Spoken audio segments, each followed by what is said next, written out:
When it comes to being a heavy consumer of films, we oftentimes find ourselves moving from one movie to the next. So it's incredible when we find one that sticks in our brains, that we cannot move past, that we cannot get out of our head. Ever since I watched Frankenstein, that's exactly how I've felt, and I need to talk about it. We stopped at a light and saw him walking in that field behind the Lost River Drive-In. Julie said he was so creepy.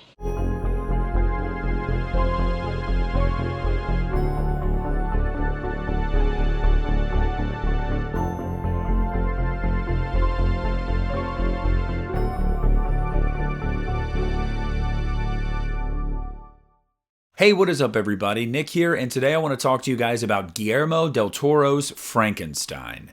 Now, this has been making serious waves on social media. Everybody is talking about this movie, and spoiler alert, for good reason. But there's a lot of background here that I think is necessary for you guys understanding my journey with this movie and why I feel the way I do. See, when I was in high school in a class called British Literature, we were forced to read Mary Shelley's Frankenstein.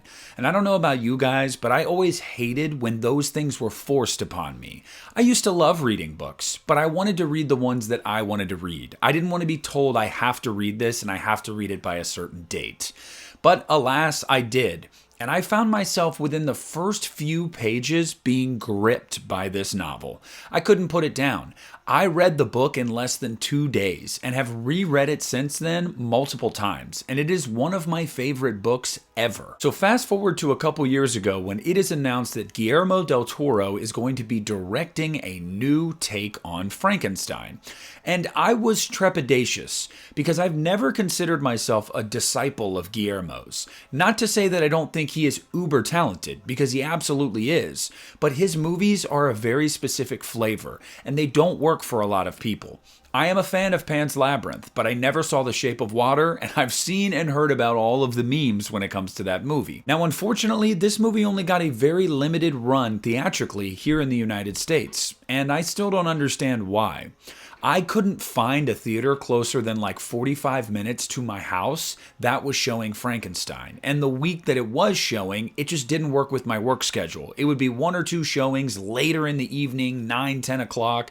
And I was like, I can't do that. So I was resigned to having to watch it on Netflix. And let me just tell you guys, this movie was phenomenal. Like, I genuinely don't understand anybody that didn't like the movie. And I know that opinions are subjective and that's totally fine, but like, I am baffled by anyone that was like, this was not good. Because I have so many questions for you. Now, I'm not really going to get into the plot of this movie. Everybody knows the story of Frankenstein. You've either read the book or seen one of the dozens of film adaptations up to this point. There's no need for me to tell you what it's about. You already know. So getting right into this thing, I just want to say, I only have 2 cons with this movie. One of my cons is there are a couple of moments of CG that I felt like just did not fit. Because famously, this movie used a ton of practical sets, and you can tell. But when there's CG wolves, for example, in a scene that is a practical setting, it just doesn't work for me. It stands out like a sore thumb. I understand you have to use CG in these movies at certain points. You can't have actual wolves coming and attacking people, but it stands out a little bit. And the only other real complaint I have with the movie, and I would say it's largely minor, is that they try to sell us on this romance between Elizabeth and the monster, but there isn't enough time given to that. And I agree with the storytelling of this movie, the choices that Guillermo made. I think that telling the story from the perspective of Victor and then of the monster is what matters. But when you pepper in a few moments of Elizabeth and the monster seemingly connecting there, and you really want it to have this emotional weight by the end of the movie, I just didn't feel it in this movie. And if anything, the fallout from what happens there serves a larger purpose. So I really feel like that side plot wasn't all that necessary for me to like or not like this movie. But aside from that, that's really all I have to say negative about this movie. Getting right into the pros, I just have to say, and I mentioned this briefly, the set design. This thing is gorgeous. The sets that they build, specifically the tower, I mean, truly gothic pieces of art. Beautiful down to the absolute last detail. This thing, I am jealous of anybody that got to see this on the big screen because even on my TV, it looked gorgeous. The scope of these sets and the settings, just incredible, absolutely phenomenal. And then piggybacking off of that, the C word that everybody hates, cinematography, look, I gotta shout it out. Like, I'm not even kidding. Give Dan Laustsen the Oscar already. There is no other movie that I've seen this year that the cinematography even comes close to how this movie is photographed. Absolutely beautiful. The acting in this movie is top notch, and you should come to expect that with a Guillermo movie. I mean, he's an award-winning filmmaker. He makes high art. I knew going in that I was going to probably be sold on a lot of these performances. I didn't know Christoph Waltz was in this movie, and he's great. I didn't know Charles Dance was in this movie, and he's great. Everybody talked about Oscar Isaac and Jacob Elordi, but the surrounding cast in this movie, it's a bunch of all-timers, and they give phenomenal performances. But I would be remiss if I didn't mention how good Oscar Isaac is in this movie. And I've seen some people mention one of the complaints they had with this movie is they felt that Guillermo was too on the nose with Victor being the real monster here, and that it made him less sympathetic. I'm sorry, but that is the entire point of the novel. That is the entire point of the story. And when you have an actor like Oscar Isaac that can charm you and wow you, but also make you hate him, and then feel bad for him by the end, that is a phenomenal performance and a greatly written character. Mia Goth is good in this movie as Elizabeth. I didn't have any complaints. I do feel she's largely one note, but that one note works. She could have been given more to do, but I'm not necessarily mad she wasn't, because I think Oscar Isaac and Jacob Elordi stole the show.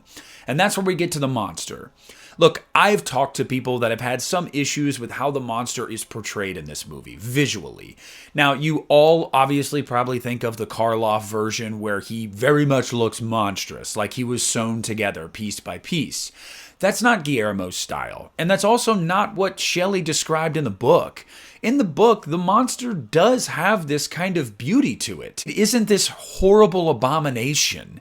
And that speaks to Victor's handiwork and how good he is at his craft, but it's also really important for the themes and the messages in this story. See, if you had the monster truly looking like an absolute abomination, it's really hard to find sympathy there. And that's where Jacob Elordi comes in. Because though I love the design of the monster and I love the way they handle the monster, Jacob gives so much in his performance, a lot of it through his eye acting and his facial expressions that sell you on this monster. Sure, looking at him, you're like, oh, he's rough around the edges. This is kind of grotesque in a way, but it's also kind of beautiful and mesmerizing. You feel like he's a big kid, and that's how the monster should be, because he was just given life. He's seeing everything for the first time. He's curious and frightened. He's innocent.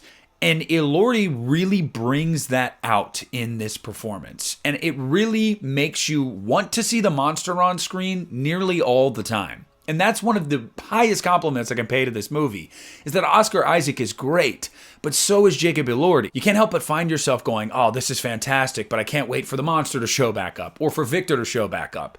That is just great performances, greatly written characters, just absolute class. Now, as with any adaptation of a novel, there are going to be liberties taken. That's just what filmmakers do. You should come to expect it and embrace it. It is their way of putting a spin on classic material, putting their own stamp on it. But the last thing that I want to talk about here is no matter what Guillermo did to change this up in his own way, he nailed the entire point of the story.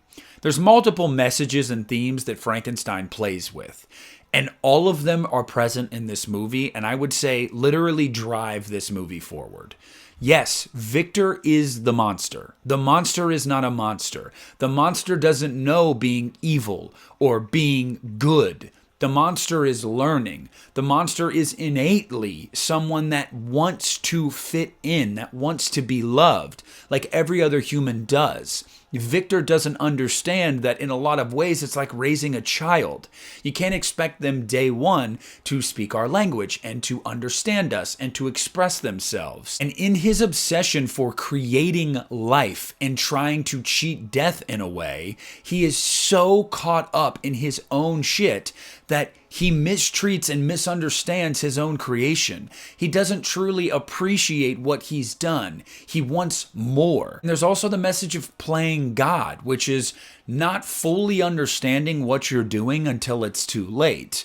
He created the monster, and in creating the monster and not knowing what to do next and acting irrationally, he created a monster. He literally created this being, but he made it angry. And there are dire consequences to that.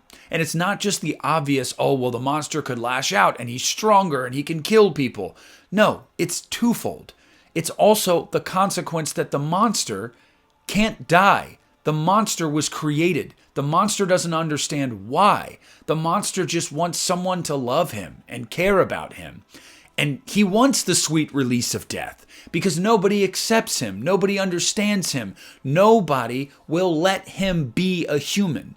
So the irony is that he cannot live, nor can he die, is truly tragic. And all of those themes are just so prevalent throughout this movie, and I think it's the driving force.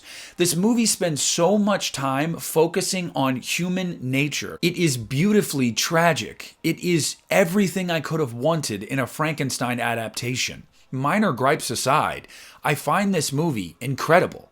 I think this is without a doubt my favorite Frankenstein adaptation on film. I think that this works perfectly in the same universe as Nosferatu. Now, obviously they're not, but I love that we're starting to see these classic tales get these massive, sprawling, epic films, and I want to see more of them like this. I understand if Frankenstein has just never really been your thing. I understand if there were certain deviations taken from the source material that irked you. I think this movie is brilliant. I think it's absolutely brilliant. I don't want to nitpick. I don't want to spend my time going, well, they could have done this better. No, this is the heart and soul of Mary Shelley's Frankenstein with Guillermo del Toro's twist on it. And I genuinely could not have asked for anything much better. But I want to know what you guys think. I just went on a rant telling you how much I loved this movie and how I can't get it out of my head. Do you guys feel the same way? Were you also in love with Frankenstein? Did you have your issues with it? Have you not seen it yet and now you're like, you know what, you sold me, I'm gonna go watch it. Whatever it is, please comment down below and let me know. I want to thank you guys so much for watching the video. Make sure to leave a like on it, subscribe to my channel if you haven't already. This is Nick at the Lost River Drive-In, and I'm pulling out.